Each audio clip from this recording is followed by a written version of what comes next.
The first thing Toprak Razgatlıoğlu learns in MotoGP is not speed, not fear, not even pain. It is silence. The kind that settles inside the helmet when the engine note fades and only data remains. In that silence, championships mean nothing, instincts hesitate, and every certainty he carried from another world is gently dismantled. MotoGP does not reject him loudly. It questions him quietly. A front tire that stops talking. A brake lever that demands faith before commitment. A factory searching for itself while asking him to help define its future. Somewhere between a wounded Yamaha, a tire philosophy that contradicts his nature, and a rival who exists more as a benchmark than a man, Toprak begins a transformation that no stopwatch can fully explain. He is not chasing Marc Márquez yet. He is chasing alignment. A body, machine, timing, and belief. This is not the story of a debut season. It is the anatomy of patience under pressure, of ambition delayed by design, of a rider standing at the edge of two eras, knowing one mistake could erase him and one decision could redefine MotoGP's next chapter. Listen closely. The loudest moments are still coming, but the most important ones happen when no one is watching. For years, the Razgatlıoğlu Marquez question floated through the paddock like a rumor that refused to age, whispered between engineers and riders who knew how rarely myths survive contact with data.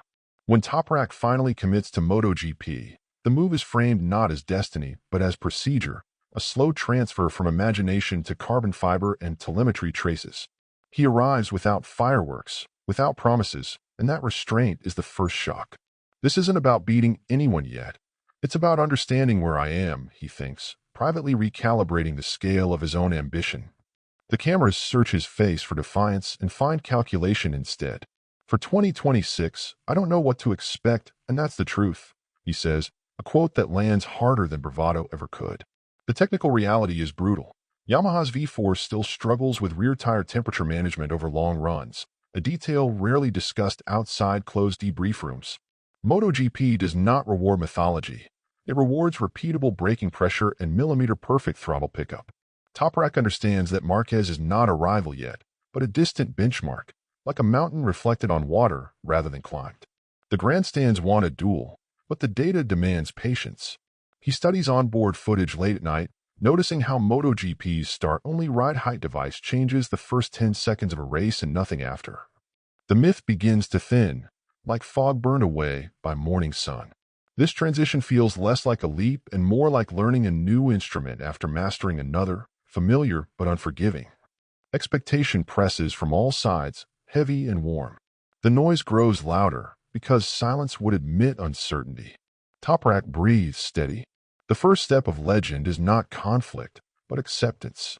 And in that moment, mythology finally becomes measurable.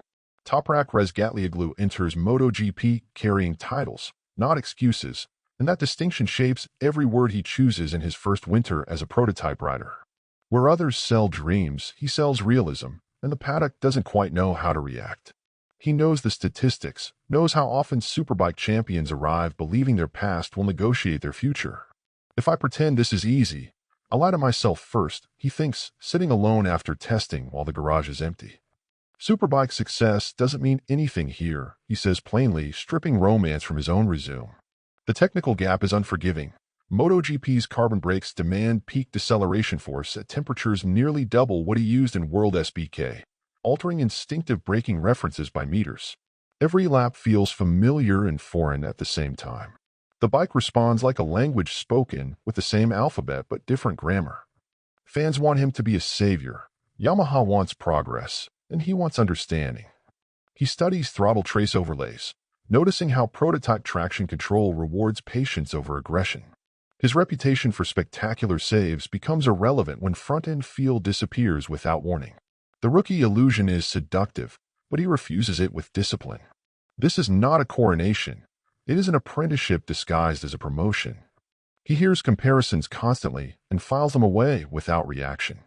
In quiet moments, doubt flickers, then steadies. The pressure hums like electricity behind the garage walls. He adjusts again and again, without complaint. MotoGP does not bend for champions. It reshapes them. And Toprak steps forward knowing greatness here begins by admitting how little carries over. Toprak Razgatlıoğlu does not walk into Yamaha at its peak, but steps into a factory still searching for its own reflection after years of competitive erosion. 3 seasons without a victory have left scars deeper than results sheets suggest.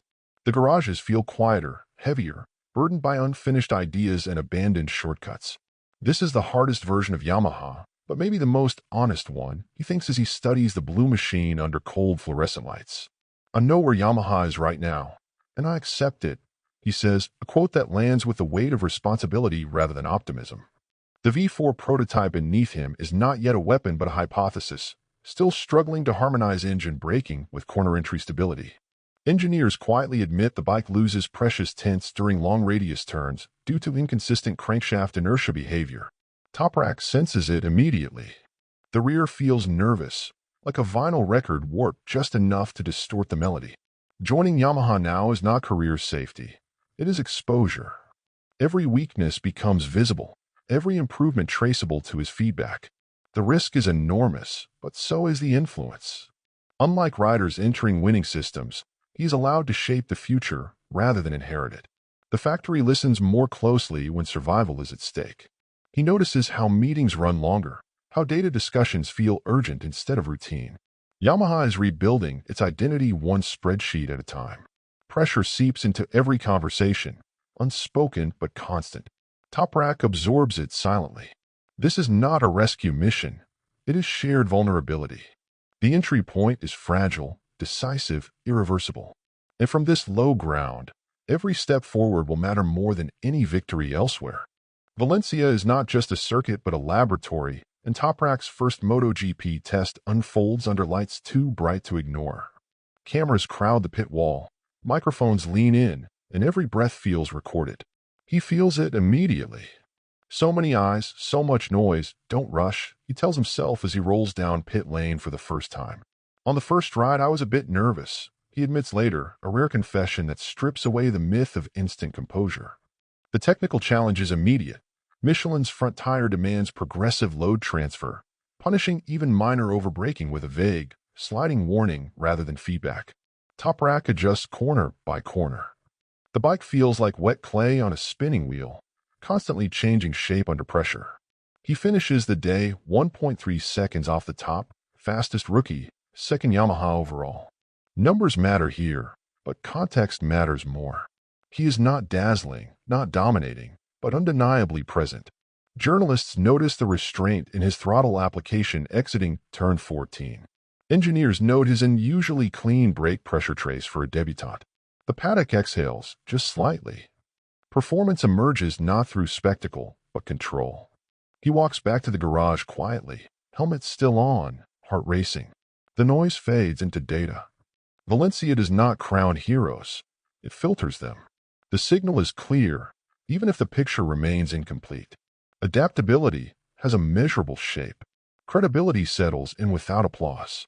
And in the pressure, Toprak proves he belongs before anyone can say it out loud. The real battle of Toprak Razgatlıoğlu's MotoGP transition is not written in lap times but etched into his posture on the bike. Speed can be chased. Ergonomics must be relearned. As he sits on the Yamaha, something feels wrong before anything feels slow. I can't brake the way I know, he thinks, surprised by how instinct betrays him. Everything on a motorcycle is different, but the biggest difference is the riding position, he explains, choosing precision over drama. MotoGP clip-ons sit lower and further forward than his superbike setup, forcing a steeper spine angle and reducing the leverage he once relied on for violent, late braking. This subtle change alters how load travels through his arms, shoulders, and core. Under braking, the bike feels like a door hinge tightened too far, resistant instead of expressive. Yamaha promises higher clip-ons, but promises do not instantly rewrite muscle memory. Each corner becomes an anatomical experiment. He notices fatigue in unfamiliar places, a quiet signal that technique is being rewritten cell by cell. Fans talk about bravery. He thinks about wrist angle and elbow clearance. The stopwatch becomes secondary to sensation. His riding identity, once instinctive, now feels disassembled on a workbench. This is not polishing an old mirror but learning to see with different eyes. The process is uncomfortable, almost intimate. He swallows frustration and keeps riding. Reinvention does not announce itself with fireworks.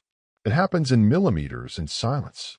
And somewhere between discomfort and discipline, a new Toprak begins to take shape. Toprak Razgatlıoğlu's MotoGP challenge unfolds across two timelines at once, and neither is forgiving. Most riders adapt forward. He must adapt sideways, then backwards. Michelin defines his present, Pirelli his future, and the contradiction lives inside every corner. I have to change, even knowing I will change again, he thinks, aware of the mental strain this duality creates. I'm changing my style a little bit, but maybe only for 1 year, he says, quietly revealing a problem no data sheet can solve. Michelin's front tire rewards minimal load peaks and punishes instinctive aggression, demanding a smoother initial brake pressure curve than Toprak has ever preferred. His natural style, built on force and trust in the front, must be temporarily muted. Riding like this feels like riding with his non-dominant hand. Every lap is controlled restraint. At the same time, he already visualizes 2027, when Pirelli's construction will allow heavier braking loads and sharper front-end communication. No other rider is planning for a philosophical reversal mid-career. Engineers admire the foresight but worry about cognitive overload. Switching riding styles is not a menu option. It reshapes reflexes. The bike responds differently when the mind hesitates. He studies tire carcass behavior late at night, memorizing deformation graphs like poetry. The future keeps interrupting the present. This split focus could fracture confidence or sharpen it. Toprak chooses belief. He balances two identities without letting either collapse. The tension hums quietly beneath every test run. Michelin asks him to whisper. Pirelli promises he can shout again. And between them, Toprak learns that mastery is not choosing one path, but surviving both. Inside Yamaha's garage, the tension is quiet, technical, and far more complex than rivalry headlines suggest. Fabio Quartararo and Toprak Razgatlıoğlu do not clash as egos, but as timelines. One wants results now. The other is building toward a future that does not yet exist. He needs a bike today. I need it tomorrow, Toprak reflects, aware that patience can look like passivity from the outside. Fabio is a very strong rider. Maybe he can learn something from me too, he says carefully, choosing respect over provocation. The contrast becomes clear at Valencia, where Quartararo exits the V4 test visibly frustrated while Toprak speaks of potential rather than pain. Technically, the difference lies in expectation management. Quartararo focuses on peak grip performance, while Toprak prioritizes data consistency over long runs. Yamaha engineers notice how Toprak asks questions about 2027 parameters even while testing 2026 parts. Meetings stretch longer. Discussions shift tone. It feels like watching two musicians read the same score at different tempos. The factory listens, not because Toprak is louder, but because his horizon is wider. Leadership in MotoGP is not assigned. It emerges through alignment. The urgency that once defined Yamaha begins to soften into planning. This unsettles some, reassures others. Quartararo races the present. Toprak negotiates the future. Neither approach is wrong, but only one can lead development. The air thickens with unspoken decisions. Patience becomes a political act. In this garage, time itself is contested. And slowly, almost imperceptibly, Yamaha starts betting on tomorrow. Toprak's most important quote isn't bravado, it's timing. By explicitly naming 2027 as the season to fight Marquez, he links performance to regulation resets, tire changes, and full adaptation. Marquez becomes not a rival for headlines, but a performance reference point, the moment Toprak believes the variables finally converge. Why 2027 is the real target and Marquez the benchmark. Toprak Razgatlıoğlu does not speak about Marc Márquez with rivalry in his voice, but with calibration, as if defining a reference value rather than an enemy for year one.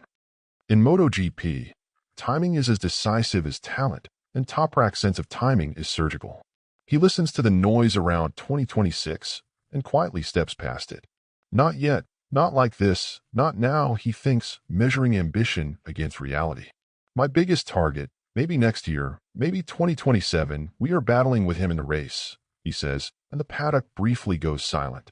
The sentence matters because it anchors belief to structure, not hope. In 2027, everything changes at once. New Pirelli tires, a matured Yamaha V4, and a rider no longer translating instincts but executing them. The technical convergence is precise, almost mathematical. Pirelli's front construction will tolerate higher peak loads, aligning perfectly with Toprak's natural braking violence. Marquez, meanwhile, becomes the constant, the control sample across eras. Toprak studies his data traces, not to imitate but to contextualize his own progress.